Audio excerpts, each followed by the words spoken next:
I'd like to welcome you all for coming to our presentation tonight, God, Delusion or Truth. Tonight's program is introduced to you by Northumbria University Islamic Society in conjunction with IDC, Islamic Diversity Centre, and it is part of the Northumbria University's Diversity Week. Now, the intention of tonight's program is to put forward some discussion on a very important topic in our society, which is atheism and the belief in God. In fact, many of us wonder, what is the purpose in our lives? And even, is there a purpose, some people might ask? Or are we created for nothing? In fact, tonight's program, we are going to discuss some extremely important and touch upon some thought-provoking questions like, does God exist? Do people need religion in their lives in this society? And we're going to tackle head-on the issue of atheism as a worldview and how or why people might become atheist, followed by a short reply to the book written by Richard Dawkins, The God Delusion. Now, to introduce our speakers, we have two guest speakers here. The first one is Hamza Tzortzis. I think I've pronounced that correctly, almost, I reckon. He is our first guest speaker who will be talking about, does God exist? Now, Hamza is an international speaker on Islam, a writer, a lecturer, and intellectual activist. He is particularly interested in Islam, politics, Western and Islamic philosophy. Hamza has debated many prominent academics and intellectuals and delivered presentations across the world on various topics. And Hamza will be talking about, as I mentioned, he will be doing a 60-minute presentation on does God exist.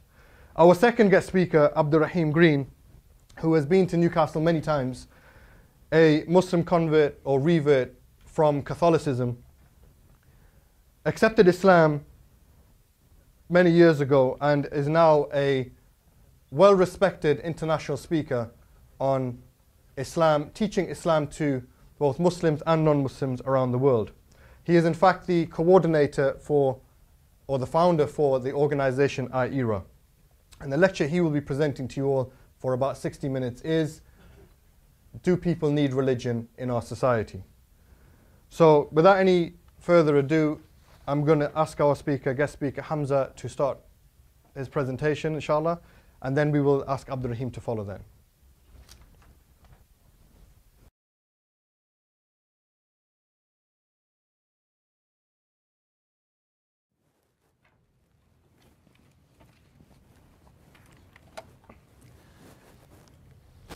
I'm going to start as Muslims do in the name of God. Innal hamdulillah wassalatu wassalamu ala rasulillah amma ba'd. I greet you all with the Islamic greetings of peace. Assalamu alaikum wa rahmatullahi wa barakatuhu. May the peace of God be upon you all. Now, I'm going to discuss one of the most difficult topics we have ever encountered in human history. Does God exist? Are we here for nothing, or are we here for something? Similarly, it's a very important topic because the topic on the existence of God forms the foundation for religious worldview. Christianity, Islam, Judaism, and many other spiritual traditions that we know of in the 21st century. This is why it's so important. It's even more important for the Muslim, in order for him or her to demystify their way of life to the wider community. Because many Muslims say, I do this because God said so. Now, many people think this is a crude perspective on life.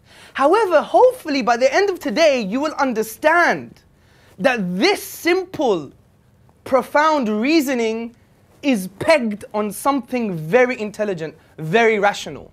Because God, if He does exist, is all-knowing, all-wise. Human beings are obviously not.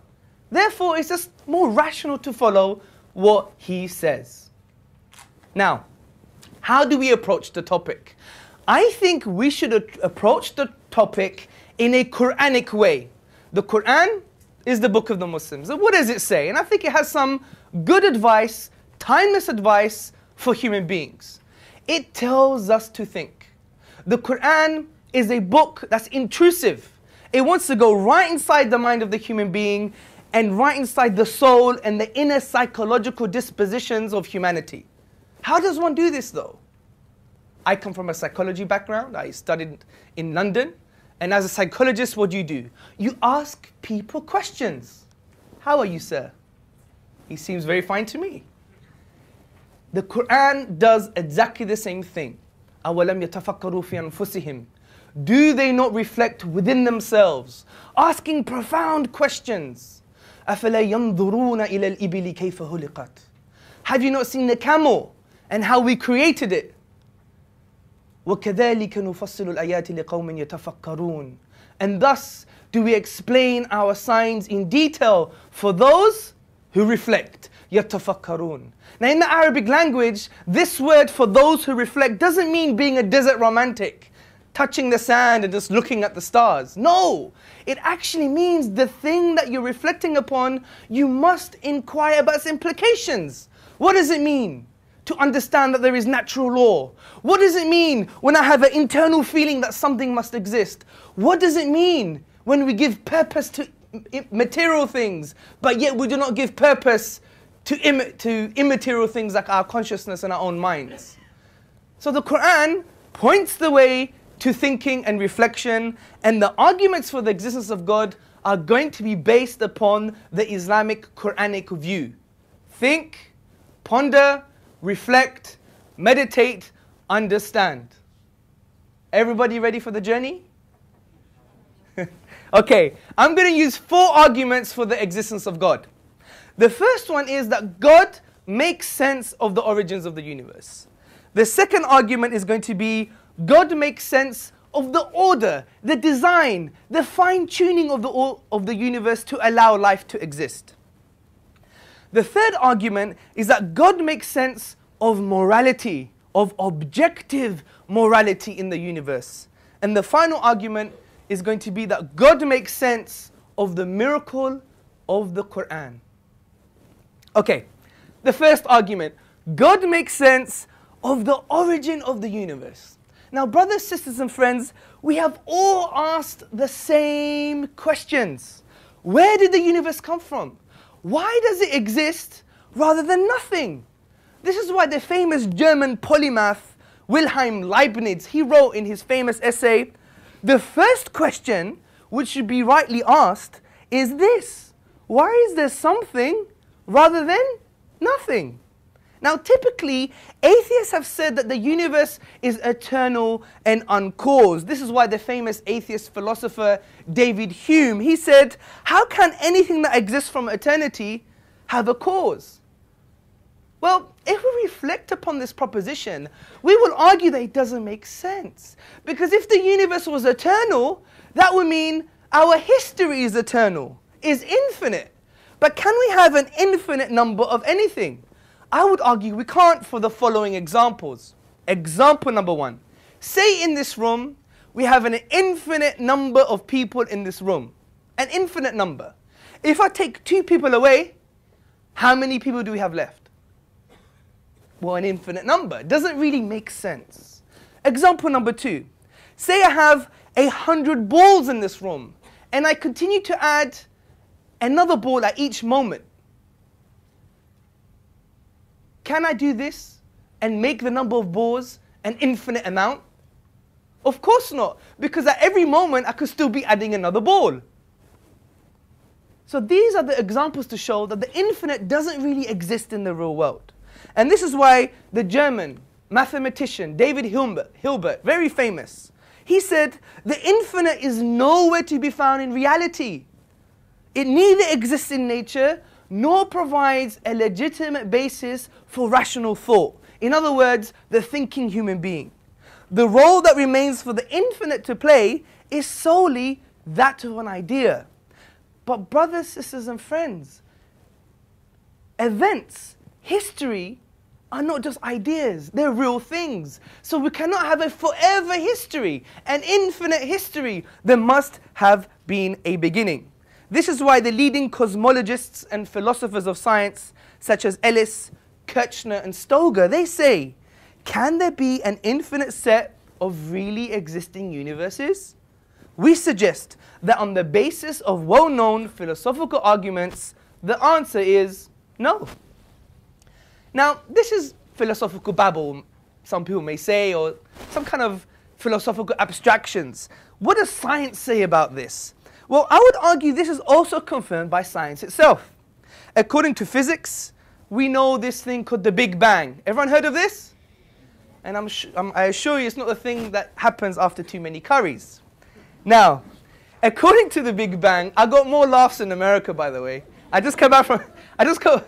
It doesn't show how shallow Americans are, of course, it doesn't. But you can infer what you wish. I came from America yesterday, so I thought it might work for you guys. Anyway, according to the Big Bang, all of matter, physicality and energy and time were created at a single moment. According to the four prominent scientists, J. Richard, James E. Gunn, David N. Schramm and Beatrice M. Tinley, they describe the event of the Big Bang as follows. The universe began from a state of infinite density, space and time were created in that event, and so was all the matter in the universe. Now, what does infinite density actually mean in the English language? It means nothing. This is why Cambridge astronomer Fred Hoyle, he states that the universe at a point in the time was shrunk down to nothing at all. So the Big Bang model requires us to believe that something was created out of nothing. But brothers, sisters and friends, out of nothing, nothing comes. This is why Anthony Kenny, a professor at Oxford University, he says, a proponent of the Big Bang theory, at least if he is an atheist, must believe that the universe came out of nothing and out of nothing. But even the famous atheist David Hume, he says, I never asserted to absurd proposition as that anything might arise without a cause. And in similar light, the eminent physicist Sir Arthur Eddington, he also states, the beginning seems to present insuperable difficulties unless we agree to look on it as frankly supernatural. Now, what is the nature of this cause? We understand there must have been a cause, but we need to do something called conceptual analysis, some thinking to understand what this cause is. Now, I would argue this cause must be one.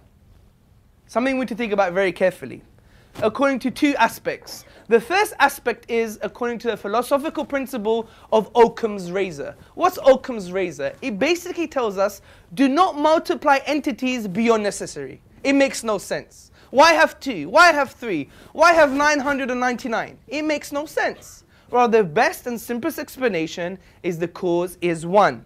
Similarly, the cause must be one because if this cause has creating powers, then how can there be two creators? If there was two creators for a single universe, surely it must have been a slightly more disordered. So an ordered universe indicates there must have been a single designer, something we're going to discuss later. 2, this cause must be uncaused because we've discussed the absurdity of an infinite regress of causes. Because if you say, who caused the cause that caused the universe? Then we could ask the same question. Who caused the cause that caused the cause that caused the universe? Then we could go again. Then who caused the cause that caused the cause that caused the cause that caused the cause that caused the universe? And then I'll be sounding like a rapper. Now the point is, if we have this kind of view on who caused the cause ad infinitum forever, then we would never have creation in the first place. So the reason that we have creation means there must have been an uncaused cause. 3, significantly, number 3, this cause must be immaterial, beyond creation. Because if you say this creator or cause is part of creation, then you're saying creation or the universe actually created itself, which doesn't make any sense. Similarly, this cause must be eternal, without beginning and without end. as non-eternal things, in other words, material and matter, are subject to decay. They decay. But since this cause is immaterial, it cannot be subject to decay, and therefore it must be eternal. That's why some traditions who say that God is part of the universe, or is part of matter, was a human being, or is an alien, or is something, it cannot be the case. Because things that are material are subject to decay, therefore they cannot be eternal, but it necessitates that this cause must be eternal. Now the fifth point, which is probably, in my opinion, the most awe-inspiring moment when you find this information out. This cause must be personal. It must have a personality. The reason being, how can an eternal cause from eternity bring into existence something that has a beginning like the universe?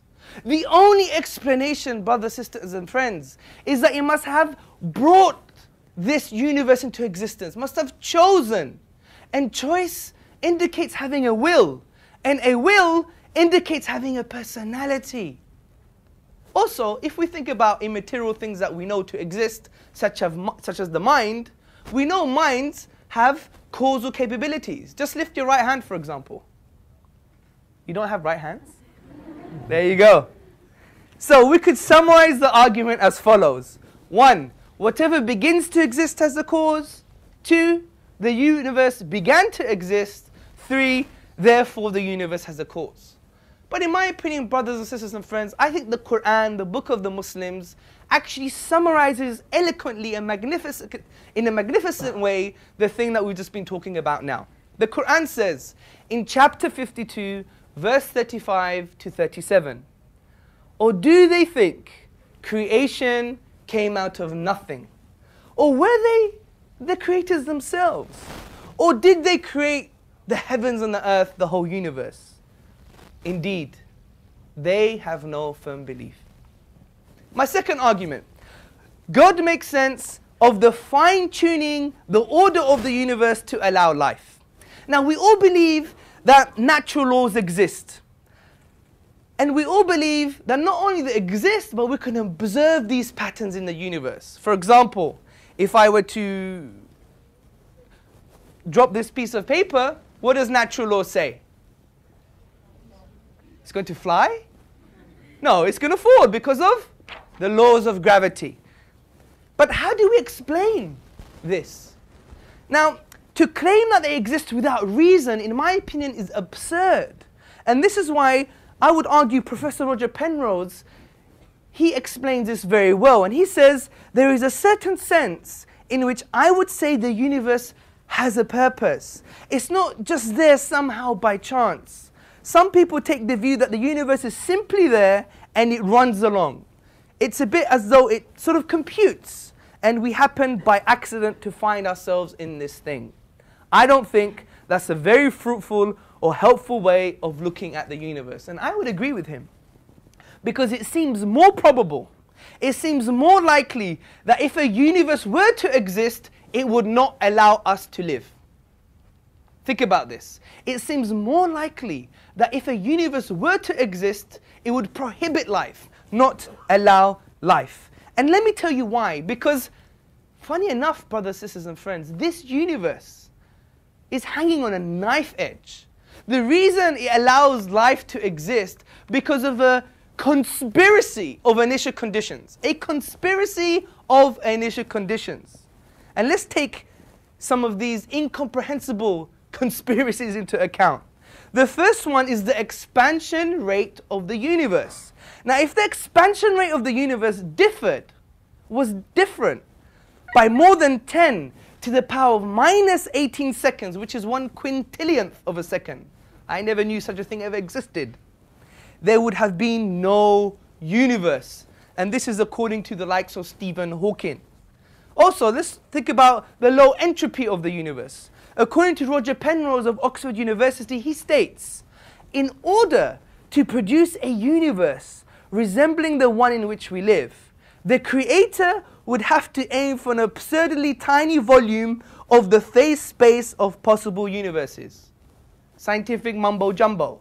But that doesn't really matter. Just think about the volume. how tiny is this volume? According to Penrose, the volume of this phase space would be 1/10 to the power of x. What is x? X is 10 to the power of 123, which is 10 with 123 zeros.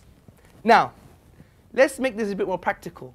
That would mean, if I was someone who was good at darts, I would have to, with my dart, to aim for a proton. A proton. If the universe was the dartboard. That's how fine-tuning the Creator, I believe, has developed the universe in order to permit our existence. Now, there's three possible explanations. One is just there. Physical law, physical necessity. Two is just by chance. Or three is design. Now, we can't believe it's just there, it's just physical necessity, because these constants and values and numbers are not dependent on the laws of nature at all. Also, it would require us to believe that if another universe did exist, it would permit life again. Do you see the point? So it's trying to say to us that if it's just physical necessity, then there will be no chance for a universe to exist that would not allow life. But since these values are so minute, and if you were to change them by a hair's breadth, we wouldn't have life today. So it can't be physical necessity. And this is why Paul Davies, he says, it seems then that the physical universe does not have to be the way it is. It could have been otherwise. Now let's talk about chance. I would argue that it cannot be just by chance, because the initial conditions are so high that it would be impossible to use this as a sufficient rational explanation. But some people turn to him and say, Mr. Tzortzis, it could still be by chance. But then I answer that question with a question. Would it be chance if you saw a pink elephant arrive on your driveway overnight and say it was just chance? Of course not. What about if you saw a 747 jumbo jet just appear in your garden when you came back from work? You wouldn't be arguing this type of argumentation. It's simply irrational. So why do you act rationally in your day-to-day life, but when it comes to the existence of God, you decide to be irrational? Contradiction, in my opinion. Also, I would argue it's not just about chance. It's about something called specified probability. What is specified probability? Specified probability is a high chance, but it has to conform to independent pattern. Let me give you an example. Say we had a monkey in this room, a monkey, and he was typing away at this keyboard. And overnight, you come back after your coffee, you come back and you see, O Romeo, where art thou, O Romeo? Deny thy father and deny thy name. A Shakespearean sonnet.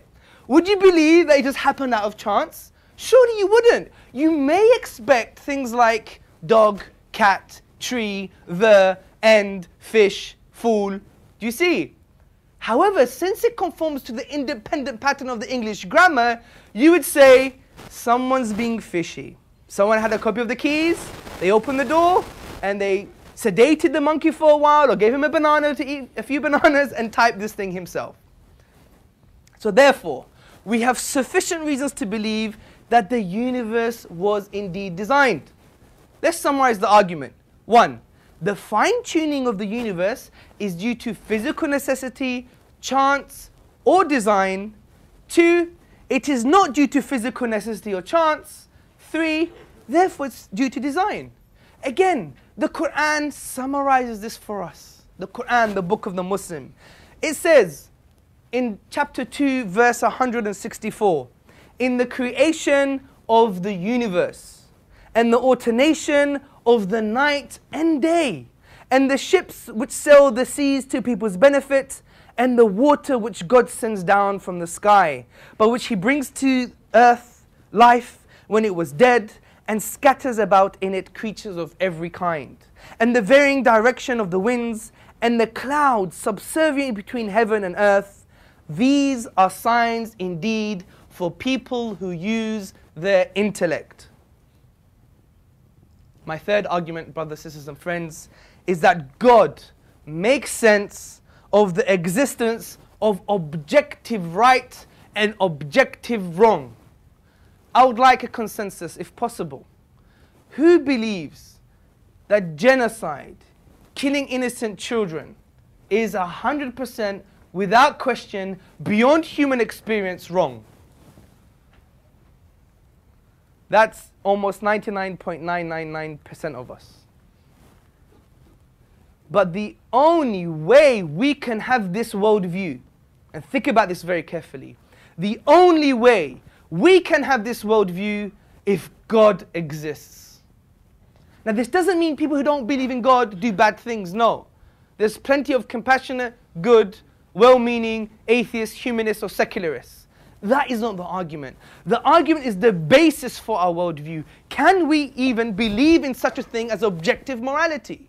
And what we mean by objective is, for example, if the Nazis were to take us over and succeed in taking the whole world over and somehow brainwash everybody that it was okay to commit suicide, it would still be wrong. It's beyond human experience and human consensus. This is what we mean by objective. And since we all believed in this type of worldview, it necessitates God's existence, and I'm going to argue why. Because God, brothers, sisters and friends, is the only concept that goes beyond human subjectivity. The only concept. There's no other concept that goes beyond human subjectivity apart from the existence of God. So if you believe in something objective such as morality, it necessitates the existence of God. This is why one of the most influential atheists of our time, the late J.L. Mackie of Oxford University, he says, if there are objective values, he's questioning this, if there are objective values or morals or ethics, they make the existence of God more probable than it would be without them. Thus, we have a defensible argument from morality to the existence of God. Now, someone may argue, but I don't want to believe in God, or I don't care about God. Then I would say to them, but if you do believe in objective morality, what is the foundations for your morals? And they would argue two things, and these are the only two possibilities. One, evolution. Two, social pressure. As Muslims and people of religion, I believe, are thinking human beings, let's interrogate this alternative. Let's take evolution as an example. What does evolution say about our morality? Or about anything, as a matter of fact? Evolution says that we're just accidental byproducts of a long evolutionary process. Our morality has evolved like our toenails and our teeth. And since our biology is ever changing according to this theory, therefore our morality will change too. This is why Michael Ruse, a philosopher of science, he points out, morality is just a biological adaptation no less than our hands, feet and teeth. Considered as a rationally justifiable set of claims about an objective something, ethics, morals are illusory. I appreciate that when someone says to love thy neighbor as thyself, they think they're referring above and beyond themselves. Nevertheless, such reference is truly without foundation, if you just accept the biological view for morality. Also, someone may argue, but we're human beings, we're special. But this, I think, is a bit naughty, because if you do adopt the biological view, if you do adopt the evolutionist stance, there's nothing special about human beings. We're just biology. Conceptually, and this is very controversial and I have to apologize in advance and maybe after too, that according to the biologist worldview, a killing of innocent people in Iraq is not really murder. It's just a rearrangement of molecules. Think about this according to just the purist scientist perspective. And it's a very dangerous worldview in my opinion. Similarly, I would argue if there's something special about human beings, then you're advocating a form of speciesism, that you think your species is better than others, without justification, because you're just animals, and animals don't have a moral paradigm. When we see the lion ripping the neck of the deer and drinking its blood, do we say it's murder? No. We're just saying, wow, that looks nice on BBC. Do you see my point? Or we say it's just following its instincts. So biology or evolution cannot be an objective basis for our morality. So what's left? Social pressure, society, But this, I would argue, is even more dangerous, because how can the changing influential structures in a particular society over time make a foundation for our morality and thereby making it objective? It wouldn't. Because we can see 30 years ago, some things were not allowed or were allowed. 30 years later, some things are allowed and not allowed. Similarly, when we see cross cultures over different periods of time, then we will think, where is the basis of our morality to make it objective? It's relative, because it changes because of influentials, politicians, social norms, and these are in constant flux, they're in constant change. This is why if we read social psychology or social constructionism or even sociology, we will come to the conclusion that society changes its norms and its values. Even the term modernity actually means the values that you believed in 30 years ago, they're going to change now because, you know, things get better or sometimes things get worse. Significantly, brothers, sisters and friends, if we take social pressure as a basis for our morality, then we could never say that killing 6 million Jews in 1940 Germany is objectively wrong. Because there was a social pressure at that time that said it was okay to do that.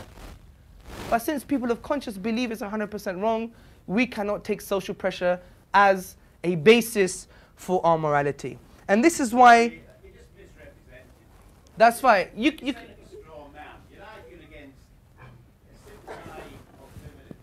So you could have opportunity for question and answers. I don't want to stay that long. I've heard a fair amount, and I better go. Sir, honestly, I do beg you to stay. I'll tell you why. Because for dialogue and discussion, I'll answer any question, however repulsive it may sound to the Muslim audience. Thank you very much. But we've given you the opportunity, honestly, sir. Sorry, I've spent 50 years studying philosophy. It's skating over the surface. I was hoping for more, and I'm afraid... Well, why don't you educate us, sir? Why don't you educate us or enlighten us? We've given you this opportunity. Sorry, the way it's set up, you sit here for 2 hours and then might get a microphone. It's not the genuine... I guarantee you to have the microphone for half an hour. Thank you very much. But I think that's unfair. That's not right. Okay, I mean... It would be a pleasure for all of us to have you here. Thank you very much. I think... the study of philosophy of being patient. Yeah. No, I mean, in all fairness, I mean, I'm going to make this as a point for us to learn from. If our communities, regardless Muslim or non-Muslim, atheist, non-atheist, whoever we are going to be acting like this, and I don't want to say it behind his back, but I think it's probably the worst path we can take. The worst path. I mean, how many times is the Muslim community, people are pointing the fingers at them and saying, how can you react like this because of the Danish cartoons? Or you guys are barbaric and immoral. This is not right. We're here to discuss and have a frank, open, decent, human discussion couched in human language.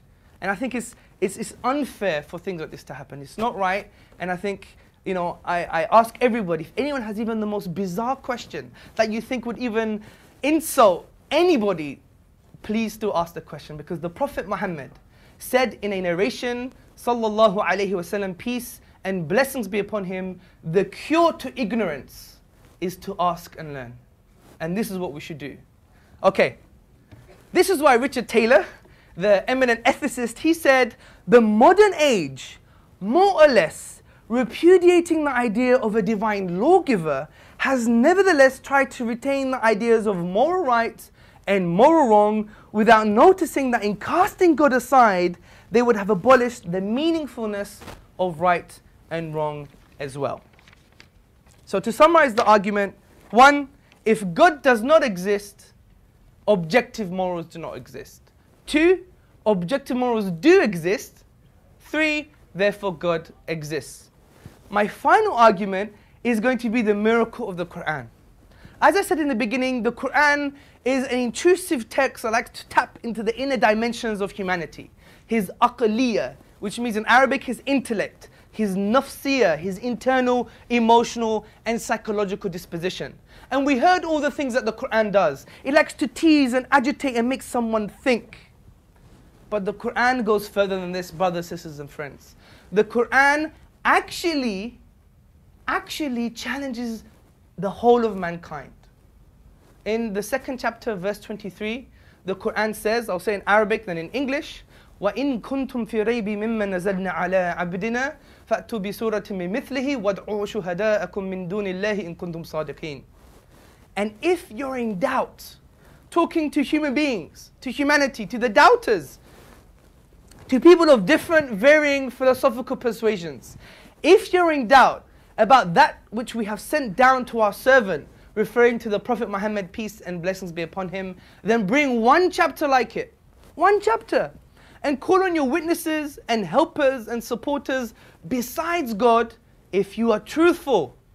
Now the Mufassirun, which basically means the exegetes, those who explain the Quran for us, historically and in present time, such as Ibn Kathir, Jalalain and many other scholars, they have concluded that this challenge has something to do with the special nature, feature, style and structure of the Arabic language in the Quran itself. Of the Arabic language in the Quran itself. And significantly, this came in a historical context, because it's well known from Eastern and Western scholarship that the people at time of revelation 1400 years ago, they were best at expressing themselves in the Arabic language. They were Arabic literateurs and linguists par excellence, which basically means the best. They were the David Beckhams of poetry. Well, David Beckham's not good anymore. Maybe someone else, yeah? You know, they were the Bruce Lee of martial arts at the time, or something, yeah? So they came and they were challenged, but they failed to challenge the Quran with regards to emulating, reproducing, copying, or imitating the style, feature, nature, or structure of the Quranic text. This is why the eminent linguist at that time, and he wasn't a Muslim, Walid ibn al-Mughira, what does he say? He even swears by God. He says, by Allah, by God, I have never heard anything like this. I am the most best amongst you with regards to poetry and prose and linguistics. But this cannot come from any human being. Now, even today, we have the likes of Bruce Lawrence from Duke University in his book, The Quran, A Biography. He says, as tangible signs, Quranic verses are expressive of an inexhaustible truth. They signify meaning, layered within meaning, light upon light, miracle after miracle. Also, the famous Dutch Orientalist, Martin Zamet, he says the Quran is the most eminent written manifestation of the Arabic language. And we have many more. For example, Paul Casanova in 1909 at the College of France. What does he say? He says the Quran is superior with regards to cadence and rhyming and poetry. And we have others like Reverend R. Bosworth Smith in his book Muhammad and Mohammedanism. He says the Quran is a miracle of purity of style, of wisdom and of truth. It is one miracle claimed by Muhammad, and a miracle indeed it is. We go down the list of Eastern and Western scholarship, people who are best placed to even analyze the Quran with regards to its style, structure and other aspects of language, and they conclude that it is inimitable or it cannot come from a man. Now, this means that it must be a miracle. Now, what do miracles actually mean? In the medieval period, they had this discussion of if miracles can actually exist, because we had the whole post-Enlightenment and the Renaissance and other aspects of Western scholarship, and they wanted to question aspects of Christian theology and Christian doctrine. They didn't want to believe in the Bible anymore, because at that time, historically, the Catholic Church, well, an interpretation of the Catholic Church used the coercive arm of the state to prevent thinking. That's why you have the likes of Hugo Grotius, Samuel Pufendorf, John Locke, and all these other thinkers that said, right, we need another view now.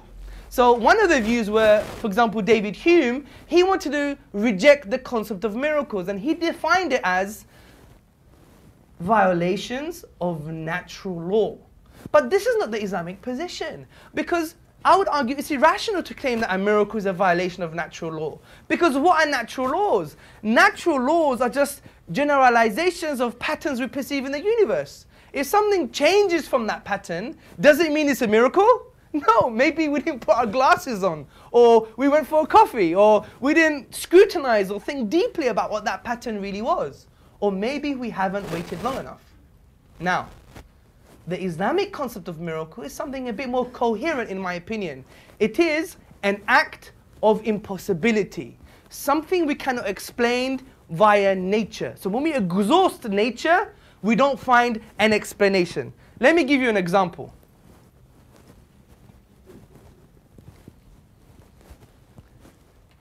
I also need some water as well. So.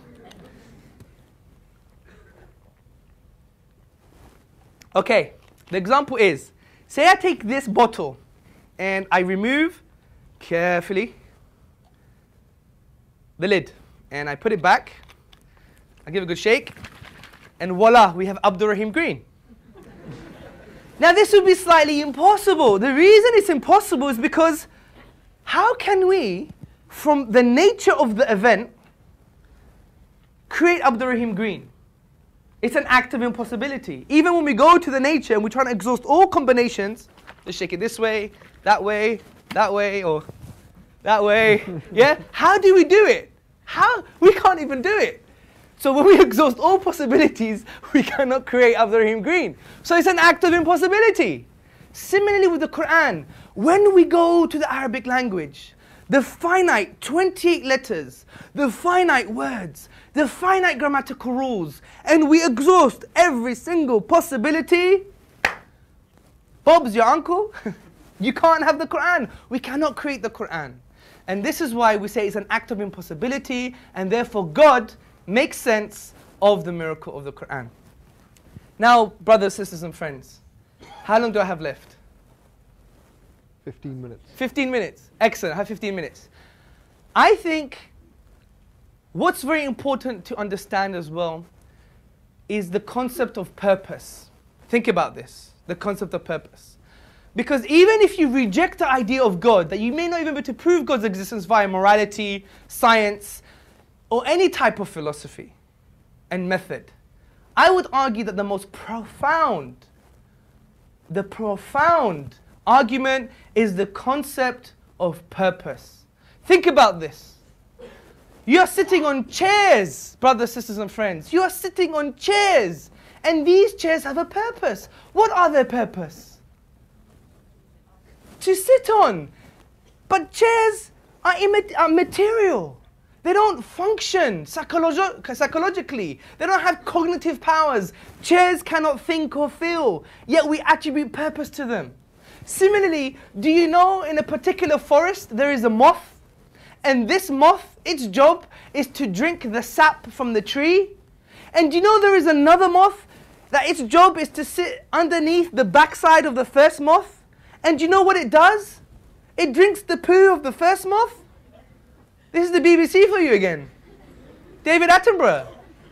But this is the reality, and that's its purpose. Because you know why? Because when the first moth eats, it poos straight away. And if it was to trick it down the tree, the ants could find it and eat the first moth. So the second moth, it is backup. It's security guard. It's insurance policy. You never knew anything about this moth 3 minutes ago. You wouldn't care if 5 million of these moths were to die. But yet we attribute purpose to such insignificant things. But to ourselves we want attribute purpose? Surely. This is why the Quran, when He says, Allah says in the Quran, أَيْنَ تَذْهَبُونَ? Where are you going? Where are you going? And it's important for us to think about these things. Another point to add, which I think is very amazing, is the concept of awareness. You are all aware that you're looking at a very interesting gentleman with a beard. Correct? Maybe not interesting, but a gentleman with a beard. You're aware of that fact. But significantly, you are aware of the fact that you are aware that you're looking at me. But awareness has no material basis. How can we say the self or consciousness or awareness comes from material? Because just like the famous physicist Schroeder, what did he say? He basically said that there's no difference between a lump of clay and the brain of an Einstein. The only difference is that the brain has awareness and consciousness, which cannot come from something material. But some may argue, well, material science does have a basis for consciousness and awareness. We can prove awareness and consciousness scientifically. It's just chemicals. But I would argue you can't. Because if you do, it would be like arguing in a circle. Because it's the fact that you're aware, and being aware And the person who was aware actually discovered science. So to say now science discovers awareness will be arguing in a circle and trying to bite your own tail. So the concept of awareness and the fact that we are alive is an amazing indication for the existence of God. Now, the big question comes into play. What did God say? We know that something exists. There's a knocking on the door. We don't know who it is. Did we expect anyone today? I don't know. So he has to tell us who this person is. And this leads to the next presentation by AbdurRaheem Green on religion and purpose and life and revelation. I like to end by saying anything that I've said that's offensive or wrong has come from my ego, and anything that I've said that's good has come from God himself, because we believe in Islam that we are just tools that God uses to manifest his mercy and his compassion. In other words, we are nothing, the message is everything. Alhamdulillahi Rabbil Alameen. Unquestionably, all praises are due to God. Thank you very much for listening.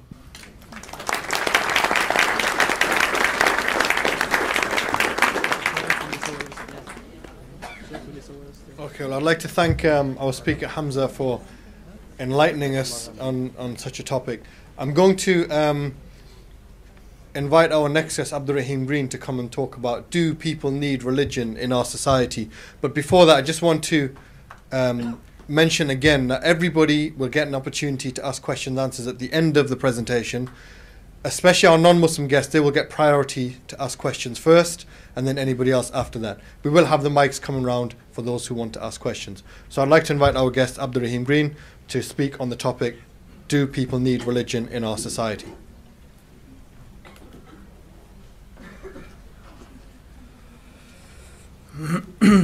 من الحمد لله نحمده ونستعينه ونستغفره ونعوذ بالله من شرور أنفسنا ومن سيئات أعمالنا من يهده الله فلا مضل له وما يضلل فلا هادي له وأشهد أن لا إله إلا الله وأشهد أن محمدا عبده ورسوله. I begin by praising Allah, God the Creator. We praise Him, we seek His help, and we ask for His forgiveness. And we take refuge with God from the evil of ourselves and from the evil consequence of our evil actions. Whomsoever God guides, no one can misguide, but whomsoever God leaves to go astray, no one can guide. And I indeed testify that there is nothing worthy of being worshipped except the one God, and that indeed Muhammad, may God's peace and blessings be upon him, is the messenger of God. Hamza finished his talk by knocking on the door, and that's where I'm going to begin my talk. I'm going to go back to that knocking on the door, and I'm going to ask you a question. Without opening that door over there, can anyone tell me what's behind that door? The one over there. Huh? Unless you know the do you work here in the university? Yeah, exit and ventilation. Are you sure though? It's a guess. It's a guess, right? But you don't really know. There could be a big green hairy monster there, perhaps. Well, maybe not, you know.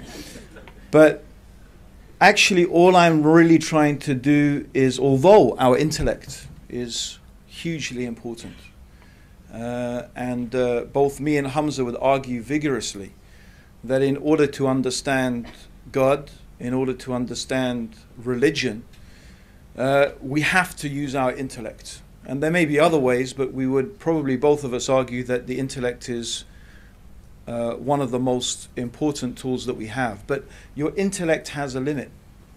And I was demonstrating there the limit of your intellect. When it comes to something that is unseen, when it comes to the unseen, all you can do in reality is guess. You could take an educated guess. But I want to up the ante a bit here. And I want to propose to you something that I'd like you to think about. Imagine that you really need to know what is behind that door.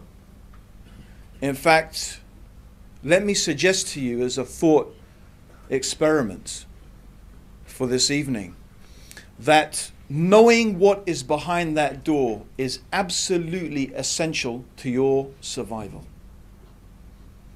Knowing what is behind that door is essential to your survival. And you have a limited amount of time in order to decide what is behind that door. You can't open the door. You're not allowed to open the door, but you have to come to a decision. If your decision is not right, it is going to affect your life in a most horrific way that you possibly can't even truly comprehend. That's my thought experiment. And imagine there are 5 or 6 people, or maybe more, competing for your attention, trying to persuade you that they can actually tell you what is behind that door. One of them may even be trying to persuade you that there is nothing behind the door. There is no door. The door is an illusion. There may be someone trying to convince you of that. There may be different people who are trying to convince you what is behind the door for various different reasons. But amongst those people, there is one who is going to be able to tell you the truth. I'm actually really trying to give you an example, as probably you might be aware, of different religions in the world. Often people present this argument. Okay, it makes sense that there's a God. It's logical, it's rational.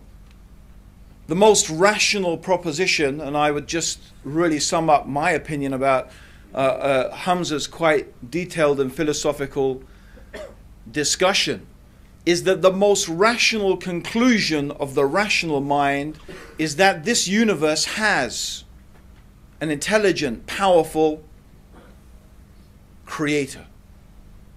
And that there rationally could only be one intelligent, powerful creator who is transcendent, who is different from this universe. So the creator of the universe is different from the universe. But that's pretty much the limit of what we can understand through reason. And I would say that actually, by the way, it is one of the, or perhaps even the most powerful argument for the truthfulness of the Quranic narrative. That the concept of God that is taught by the Quran is exactly this concept. That this universe has been created by a powerful and intelligent being who is transcendent. By that I mean that God is not like anything in the universe. And the Quranic concept of God does not compromise that in any way by, for example, claiming that some creature, such as a human being, shares the power, the knowledge, or the attributes of God.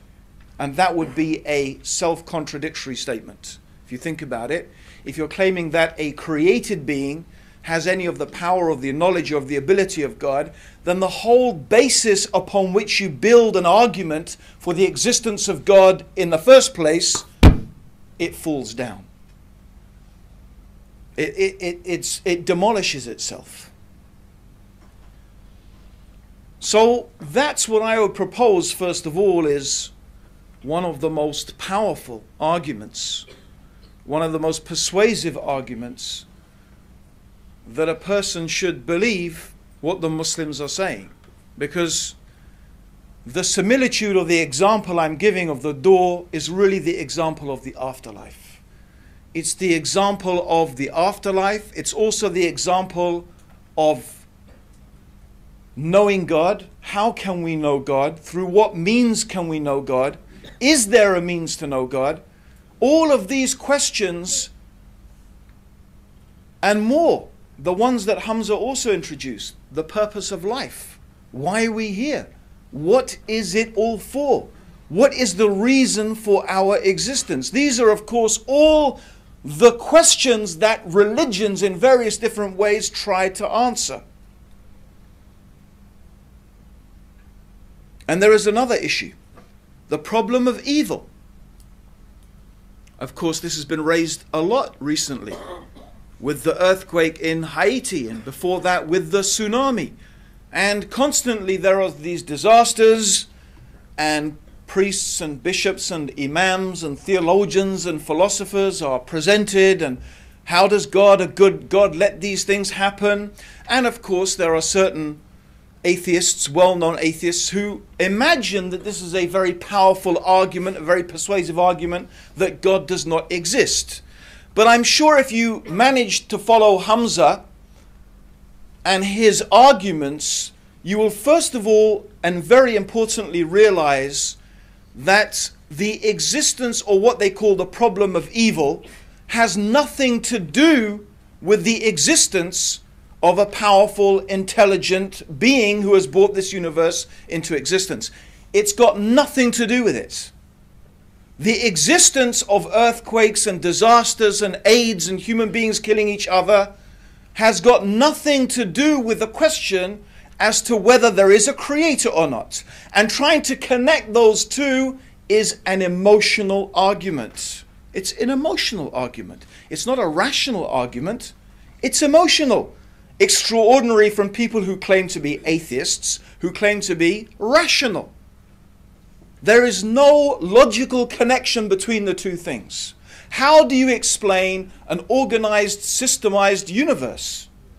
The most rational conclusion is an organizer, a systemizer. That's the gist, the very condensed gist of one part of Hamza's argument. So the real question here is, why does this creator allow suffering? Why does this creator let these things take place? Why does this God create a world in which there are earthquakes and tsunamis, in which children die, in which there is rape and murder and genocide? Why? Of course, I just painted the negative things. There's a lot of beautiful positive things as well we could talk about. Love, happiness, joy, peace, tranquility, friendship, literature, society in many different ways, different physical and mental pleasures that we experience consistently throughout our lives. So we shouldn't imagine that the world is just this grim, terrible place. But the question of these evil things, as they're called, evil things, is not a question about God's existence. It's a question of why. Why does the Creator let these things happen?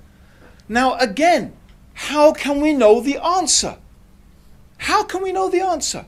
From where can we know the answer? Philosophy here really lets us down. And all ultimately we have is conjecture. And in Arabic it's called dhan, conjecture. Well, maybe this. Maybe it's an exit. Well, it looks like an exit. It's got exit written. And obviously there are some good guesses we can take. But how do we achieve certainty? This is the question. How do we achieve certainty? From where can we get certainty? How can we be sure? Well, I would propose that the only way you can truly be sure, the only way you can truly be certain as to what is the purpose of your life, what is the reason for your existence, is when the one who gave you life and the one who gave you existence tells you. It's the only way you can be sure. The only way you can be certain is when God tells you, I created you for this reason. Everything else is guesswork. Everything else is speculation. Why is there evil? And I use this word in inverted commas, evil. Why is there suffering? Why do these things exist? Well, again, the only way you can be certain is when the one who created this universe and created this world and allowed these things to happen explains to us, this is why, this is the reason why. It's because of A, B, C. But I'm sure it, in the minds of everybody here, it begs the question. All of this begs another question. Which guy am I going to trust? I need to know. You need to know what's behind that door. You need to know. It's very important. I mean, let's take the options. Option 1, right? It's pretty much shared by the 3 monotheistic religions. Option 1 is you are going to die, and when you die, at some stage, there will be a day of judgment. We will be recreated, or in some traditions, your soul will be brought before God and you will be judged. You will be asked about every single thing that you have done, as the Quran describes it. Every atom's weight of good and every atom's weight of evil, you will be asked about it. The tradition is pretty common. The Quran is very descriptive about what is going to happen on that day of judgment. How will we be questioned? What will the state of the human beings, their panic, their fear, their terror? The Quran describes it, the day of judgment, as one day like 50,000 years. One day like 50,000 years. Just the day of judgment makes your entire earthly existence seem like a moment of a day. That's just the day of judgment. What is to follow is even more terrifying. There is the alternative of eternal bliss in paradise or eternal torment in hellfire. Now, I told you what is behind the door is pretty important. And you've got a limited time to find out. The other alternative, of course, is suggested that you will be reincarnated. It may seem less compelling, but it's still pretty serious. I mean, I don't think I would like to be reincarnated as a cockroach or a rat or a donkey. I don't know, it depends where I was, a cockroach or a rat or a donkey, I suppose. I mean, if I was a dog in my mum's house, I might be quite happy. Okay, but still, I don't think so. But seriously, even if you believe in reincarnation, well, how do you know? How do we know? But it's a possibility that's being suggested, or is there nothing? Do you just dissipate as energy into the universe? How do you know? You've got different people making competing claims. How are you going to sort one from the other? What do you do? What criterion? You know, this is a thing I would like to know. What criterion are you going to use? The Quran tells us that throughout history, God, the Creator, has sent messengers. This is what Muslims believe. That throughout history, throughout the human history, God has chosen individuals from amongst the human beings to remind the human beings of the things that we have been discussing here tonight, not only about the existence of God, of course, but also about our relationship with God, about the purpose of our life, about the reasons why God lets things happen to us and how we are supposed to deal with all of that. And also about the reality of the life to come. So this is what we believe. Muslims believe that God has chosen human beings to convey that message. And to some of those human beings, He gave books. So for example, the Quran talks about Prophet Noah, about Prophet Abraham, about Prophet Moses, who was given the Torah, about Prophet Dawood or David, who was given the Zabur or the Psalms, about Prophet Jesus, who was given the Injil, and of course, who we believe as Muslims is the final Prophet Muhammad, may God's peace and blessings be upon all of the prophets, he was given the Quran. So we believe this is the way that God has revealed knowledge about Himself. He has explained to us the purpose of our life, how we should fulfill that created purpose, and the reason why things happen the way they do. That's why God has sent throughout the ages messengers, to remind human beings, to tell them and inform them about this information. And we believe that those messengers have been given signs. So let's go back to the knocking on the door. Let's go back. right? Someone's knocking on the door, or we give our example, we've got a select group of people, right? And I asked the lady over there, who, mashallah, perked up and she said, that's the way out. What did I say to her? Can everyone remember what I asked her? How do you know? Huh? How do you know? No, I asked her Do you work in the university? before. Yes. What did I say? Do you work in the university? Why did I say that? Why did I say just the university, right? So let me now give you an example, right? If there's 5 people, 4 of them don't work in the university and 1 does, do you think your probability of choosing the right person is beginning to get a little bit more now? Yes or no? Yes. Right.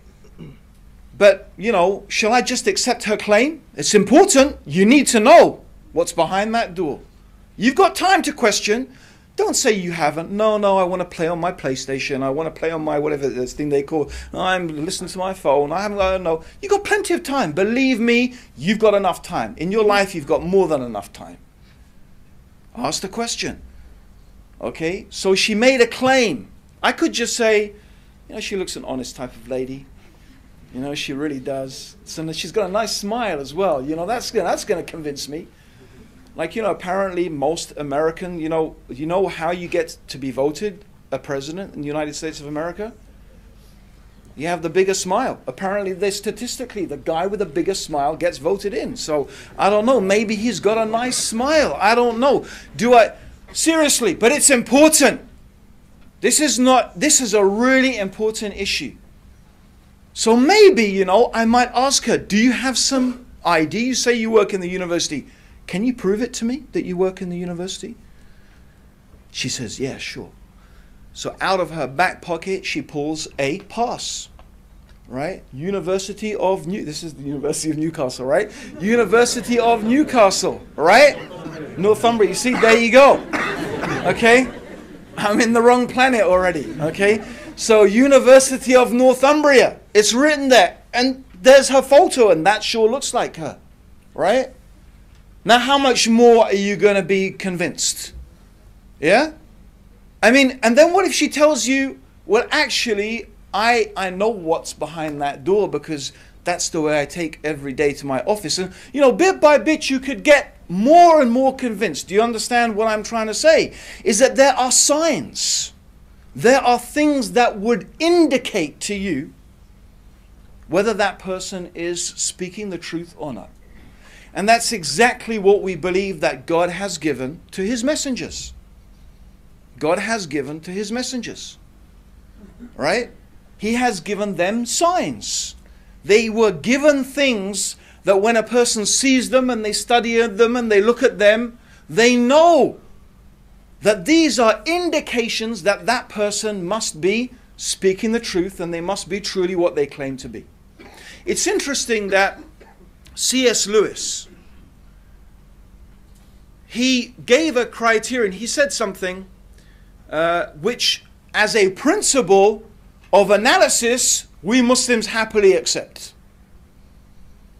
But we don't accept his premise, and I'll tell you why. But he said concerning Jesus, he said that either Jesus, and he said this in respect to his belief that Jesus is the Son of God, and presumably that Jesus is God, that either Jesus was a liar, or he was deluded, he was mad, he was a madman, or he was speaking the truth.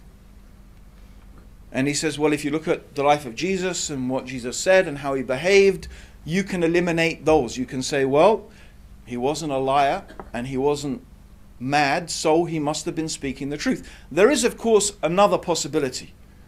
The other possibility is that what has been taught to you about Jesus is not true. And the things that you claim he said, he never actually said. I just say that because although I actually accept the basic argument, I don't accept his conclusions for that extra reason. But let's just say it's actually a totally valid analysis to make of any claim of any individual. Anything anyone claims, anyone makes a claim. They could be lying. Lying means they are purposefully trying to deceive you. They know very well that what they're saying is untrue, but they are lying. They are purposely trying to deceive you. That's one possibility. And this, of course, applies to anyone claiming prophethood. I know what God says. I know God's telling me why you're here, what the purpose of life is, where you're going to go after you die. I know. How do you know? God told me. So you can analyze. Is he truthful? Is he a liar? Is he deluded? And each different person will display different characteristics. The liar, and as I'm sure you probably, most of us learn, I don't know, I learned that in my life, right? I learned that usually a lie leads to another lie, which leads to another lie, and then you have to lie to cover up the lie that came before. And you know, you could be a good liar, and maybe you could go for quite a long time, but sooner or later, the pack of cards of lies just collapses around you. Because you just have to keep on making up lies to cover up. I think most of us hopefully learned that when we were kids, right? Okay? Maybe politicians didn't, I don't know. No offense to politicians. There are some very, very good politicians and who are sincere public servants. We have maybe an unjust view of politicians. Okay? It's just a cheap joke, really. But the point being, you know, seriously, the serious point is the point about lying. You know, it has a characteristic. Similarly, a deluded person. Now, what's the difference? A deluded person is saying something untrue, but they really genuinely believe it. That's different. You see, the person who is deluded is sincere. They actually really believe it. So they could display some of the characteristics of a truthful person, right? But actually, they are either, maybe a devil or a spirit is telling them, or they have some psychological problem or whatever. They truly believe that they are receiving revelation from God, but indeed, in one way or another, they are just suffering from a delusion.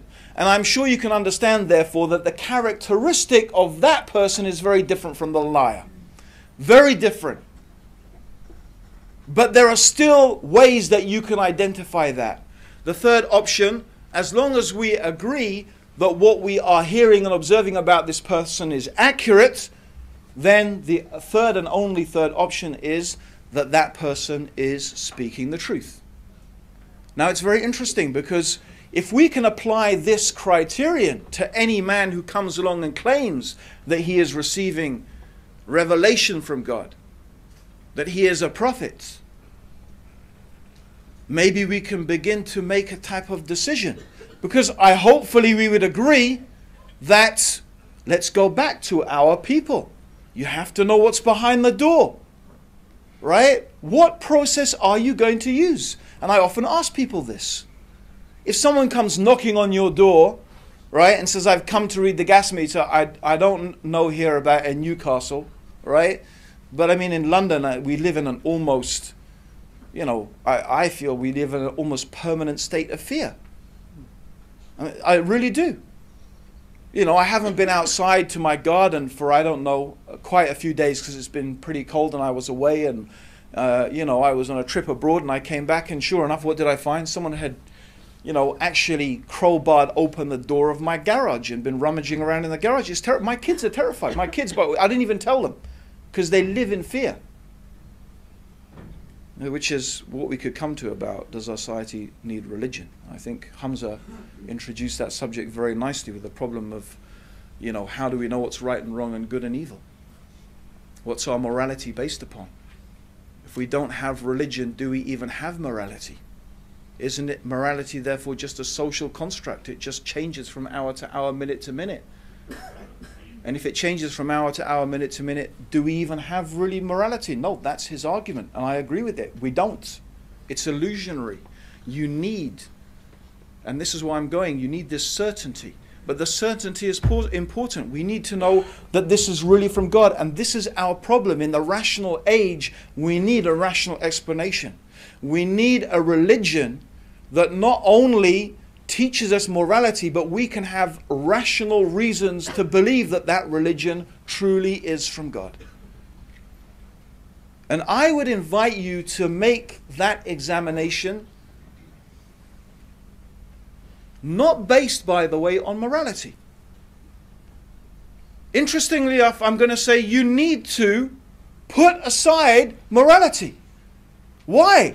Because it could be that our society has adopted a whole fallacious approach to morality anyway. Where have we got to? What have we concluded with?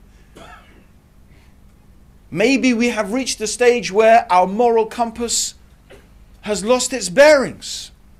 You may say, well, Islam is immoral because of what? Because of, and then you make some pointers. You come up with all maybe the misconceptions, and maybe those things are even true. You say, well, Islam this, and Islam says that, and Islam allows this, and Islam allows that. But your judgment is based upon what? Your judgment is based upon what? Your culture.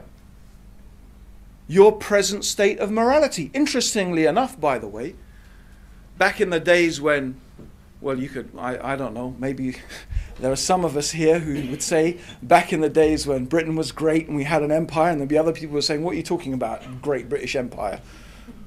Funnily enough, I had this discussion yesterday with a barrister who's originally, her family's from Bangladesh, not very impressed with British Empire. So, but the point is that actually a lot of the things that people may criticize Islam for, they were things that were practiced here in Britain. It's interesting when this whole thing comes along, Muslims don't agree with British values. What British values? I think we'd probably find that Muslims have more in common with, say, Victorian values than maybe modern values, but was Victorian times less British? Was that part of Britishness? I don't know. I mean, you tell me, what's that mean? Interestingly enough, I remember a particular right-wing Dutch MP. I had a vigorous email exchange with him, and this was about the issue of, interestingly enough, coming up again in France, of Muslim women covering themselves and wearing the hijab. And I'd written a letter to the European Parliament, you know, inviting them to oppose France's decision and so on and so forth. And one Dutch MP wrote to me, and a very, very aggressive, racist letter, saying basically what he said is, there are countries that people go from and come to, right? Morocco, you know, Somali, they are countries that people go from.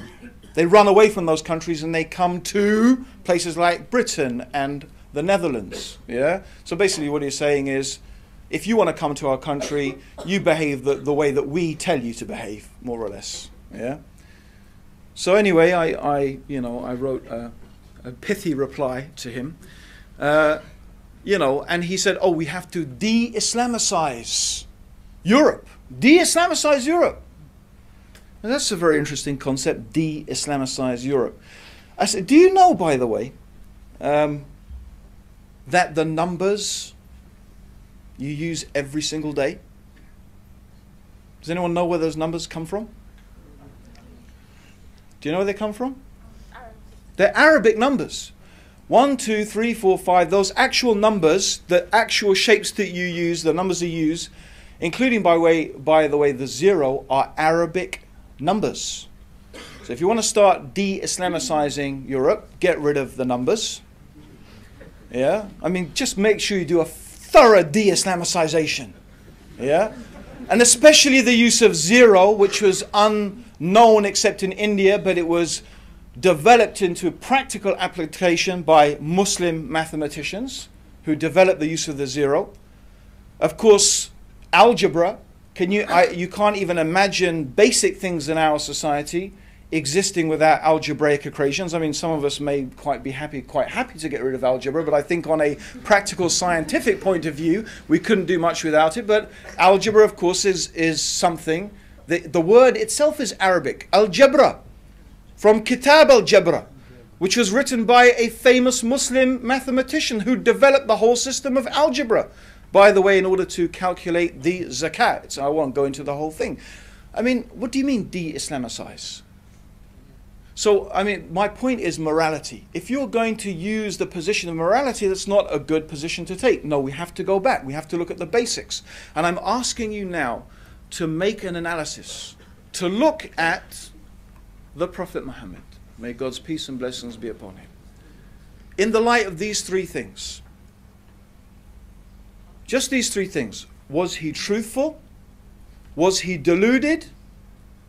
Or was he a liar? You could do that by reading his life, but it's very interesting, and since I don't have time, obviously, to discuss many aspects of this, I would just like to propose to you two things, just two things I want. First of all, it's very interesting that, of course, there is a long history of polemic against Islam. There is a long history, started with St. John, I probably wouldn't like to call him a saint actually, but John of Damascus, who wrote the first polemical work against Islam. And he said some pretty absurd things, including claiming that the Prophet Muhammad died by being attacked by a group of pigs. That's what he actually claimed in his writings. And he pretty much set the standard for quite a few Christian writers after his time, making pretty absurd accusations. And of course, his claim is that Muhammad was a liar. Why did he say this? And why, by the way, almost entirely, and I wouldn't say everyone, the Reverend Boswell, for example, is an exception, and there are others who take a different view today. But I mean, historically, probably up until 100 and 150 years ago, almost without exception, most Christian writers accused the Prophet Muhammad of being a liar. The reason they did that is very simple. Any Christian or Jew who opens the Quran and reads the life of the Prophet Muhammad will be struck by how much consistency and similarity there is between what the Quran says, what the Prophet taught, and what they know from their own religion and scriptures. In fact, some of these things are very detailed matters of theology and philosophy, religious philosophy and law. In fact, some early Christians thought that the Prophet Muhammad was actually a bishop, a former bishop. That is the level of information they recognized, because they have to explain, where did Muhammad get all this information? Where did he learn about heaven and paradise and the hellfire and Moses and Jesus and Abraham and Noah and the detailed dietary laws and so on? Where did he get this information from? Well, he must have learnt it from a priest, from a rabbi, from this and that, and then he must have what? Made it up and invented it and made this religion together. That's the only way they could explain, and still obviously not agree that Islam was the truth, by saying, well, he must be a lie, he must have invented it.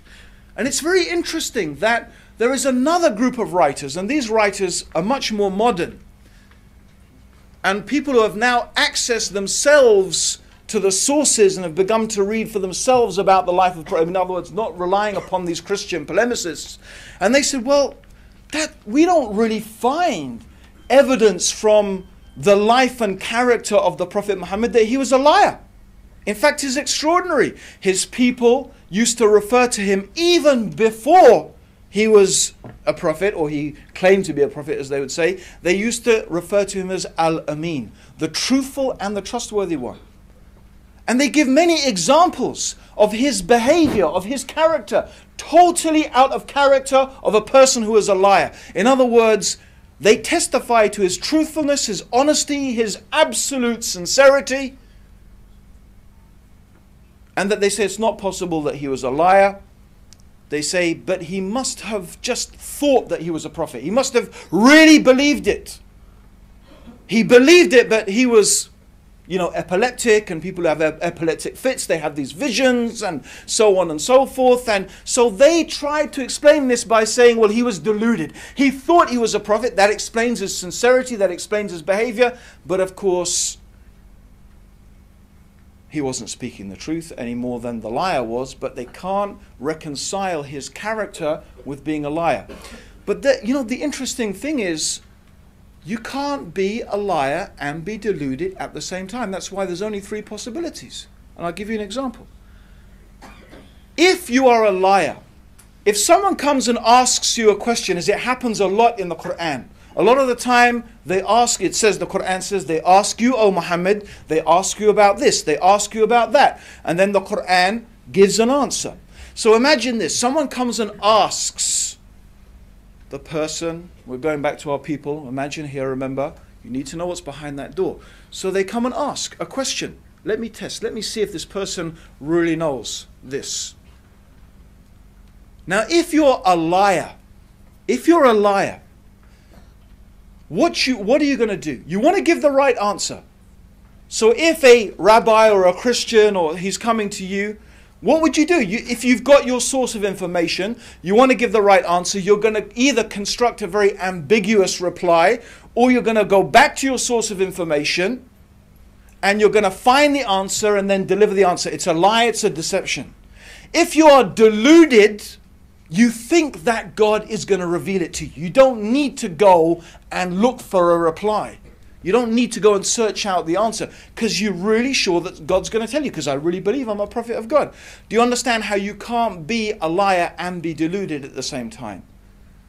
Yet actually, if you try to look, where is the source of information? There were no priests, there were no rabbis, there was no one we can identify from where the prophet could have got this information. His character, as we know, and we can examine it, was the character of a truthful person. I just want to give one example. One example, and it's from a vigorously authenticated source.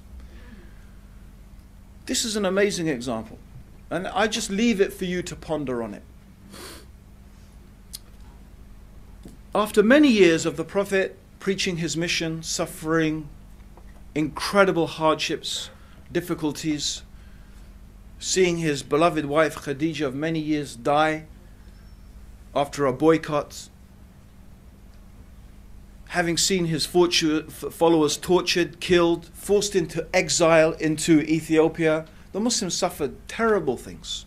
Eventually a group of people in a city called Medina invited the Prophet Muhammad and his companions to come and live there. And it didn't stop. Even then they were gathering armies to try and wipe out the Muslims. So you can imagine, this is going on for now, let me see, by that time, must have been nearly 18, 19 years. And in Arabian society, it's very, very important, it was important in those days to have a son. In fact, they used to mock the Prophet Muhammad because he didn't have a son. He had daughters, but all his baby boys died. And it was a source of mockery of the Prophet from the pagan Arabs. Actually, what happened was, after these 17 years, he had a son. There was a son from one of his wives, Miriam. She gave birth to a son. His name was Ibrahim. And when Ibrahim was 6 months old, a little baby, he died. Actually, he died in the arms. The Prophet was holding him as he died. So this child died in his arms. And even the Prophet was crying. And they used to think that, you shouldn't cry when someone dies. And, they said, oh, Messenger of God, you told us not to do this. They said, no, this crying is from compassion. It's not from disbelief in God or questioning God. It's just from compassion for that child. That's allowed. Anyway, it's not the point. The point is that on the same day that his son died, there was an eclipse of the sun. So his son dies. On the same day that his son dies, there is an eclipse of the sun. Now even today I've told some people that, and I didn't even finish my story, and they said, that's amazing. He must have been a prophet. Right? And sure enough, by the way, at that time people came running out. They said, look, even the sun darkens for the death of the child of the Messenger of God. This is what the people were saying. Now imagine this, please think about it. If you're a liar, you've been inventing all these years, trying to persuade people you're a prophet and this and that, here's your chance. I mean, okay, your son's died, but still, after all of this, you'd say, you see, I told you, everyone. Didn't I tell you? Didn't I tell you? Look at that. What more do you want? True or not? Wouldn't a con man, a liar, wouldn't he take an opportunity like that? No doubt. And imagine if you were deluded. You're just a madman. You're just thinking and imagining the same thing. You'd say, yes, it's a sign from God. You see, I told you, I'm a prophet. God's sign. But actually, the Prophet Muhammad did not do that at all. In fact, when he heard the people, he called them. He called them, the big announcement. You know what he said? He said, this is the sun and this is the moon. And they are just two of the creations of God. And they don't eclipse for the birth or the death of any man. So when you see this, pray to your Lord. And then he taught them a special prayer to make when there is an eclipse. Is this how a liar would behave? Is this how a deluded person would behave? Or is this the words of a truthful man? I can only ask you, please, to think carefully. There are many people making many claims and being able to claim to tell you what is behind the door. I am absolutely convinced, as Hamza has introduced, and as I'm sure that I truly believe many of you here today would agree, that the loss of religion, the loss of an absolute anchor of morality in our society has set us astray as a society and is a large contributing factor to the increasing chaos that we find in the world around us.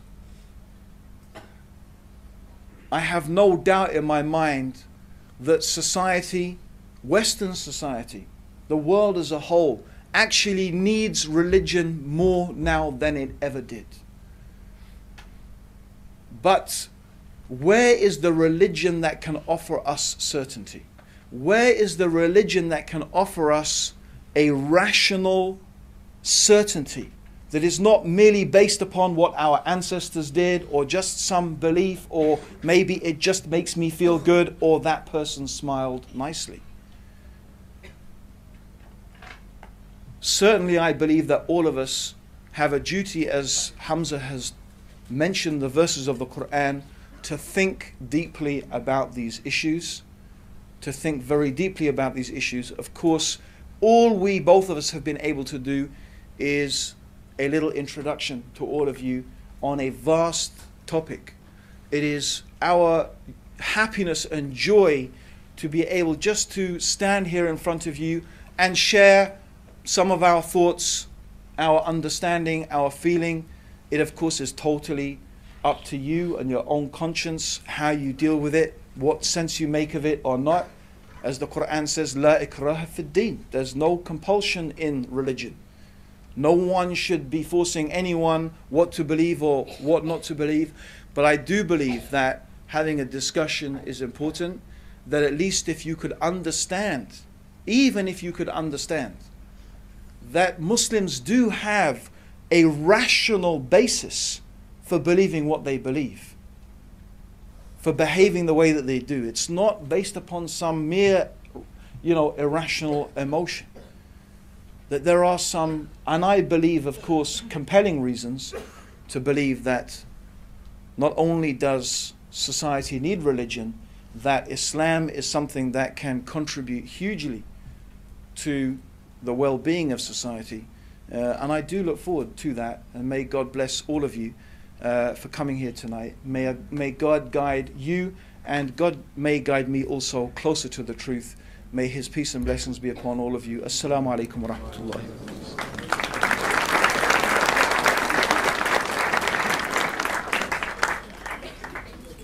Okay, thank you for that wonderful presentation. Also, I'd like to express our gratitude to all of you who've been sitting and standing patiently throughout this whole program. We are going to have a question-answer session, so anyone who would like to ask a question, please raise your hand. We have Sister Ruxana there with the mic on this side, and Brother Suhail on this side with the microphone on this side.